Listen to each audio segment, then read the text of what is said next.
నేటి కాలంలో చాలా మంది మాంసాహారం వంటలో పుదీనా వేయకుండా అసలు ఉండలేరు. అయితే పుదీనా తినడం వల్ల ఆరోగ్యానికి ఎన్నో ఔషధ గుణాలు అందుతాయని ఆరోగ్య నిపుణులు చెబుతారు.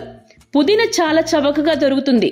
ముఖ్యంగా జలుబు, దగ్గు, నోటి సమస్యలు, ఇన్ఫెక్షన్లు, గొంతు మంట, శ్వాస సమస్యలను నయం చేయడానికి సహాయపడుతుంది.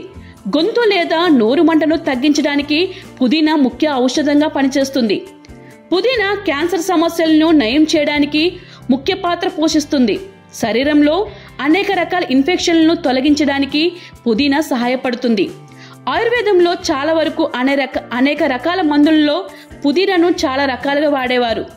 పుదీనాను క్రమం తప్పకుండా తీసుకోవాలని సూచనలు చేస్తున్నారు. ప్రతి ఒక్కరూ ఉదయం 2-3 ఆకులనైనా తినాలని పేర్కొంటారు. పుదీనాను తినడం వల్ల చర్మ వ్యాధులు చాలా వరకు దూరమవుతాయి. పుదీనా ఆకులను జ్యూస్ చేసుకుని తాగినట్లయితే జీర్ణ సమస్యలు తొలగిపోతాయి. శరీరంలో ఏర్పడే అనేక రకాల ఇన్ఫెక్షన్లను పుదీనా రసం తొలగిస్తుంది. అయితే పుదీనా రసంలో పంచదార, కొద్దిగా నిమ్మరసం, తేనె కలిపి తీసుకున్నట్లయితే అలసట, నీరసం సమస్యలు తొలగిపోతాయి.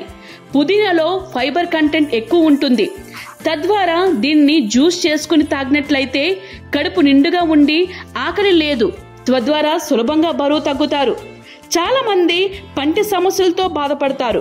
అలాంటి వారు పుదీనా ఆకులను తప్పకుండా నమిలి తిన్నట్లయితే పంటి నొప్పులు తగ్గుముఖం పడతాయి. నోటి దుర్వాసన వచ్చిన సమయంలో పుదీనాను 2 ఆకులు నమిలి తిన్నట్లయితే దుర్వాసన తొలగిపోతుంది. వారంలో 2-3 సార్లైనా పుదీనా జ్యూస్ చేసుకొని తాగాలని వైద్య నిపుణులు సూచనలు చేస్తున్నారు. చాలా మంది పుదీనాను పచ్చడి కూడా చేసుకుని తింటారు.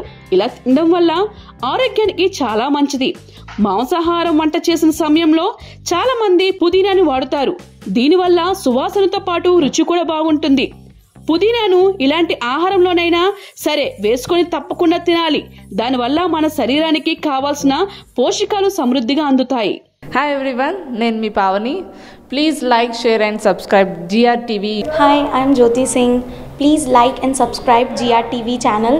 అందరికీ నమస్కారం. నా పేరు Sambit. Please like and subscribe GRTV. Thank you.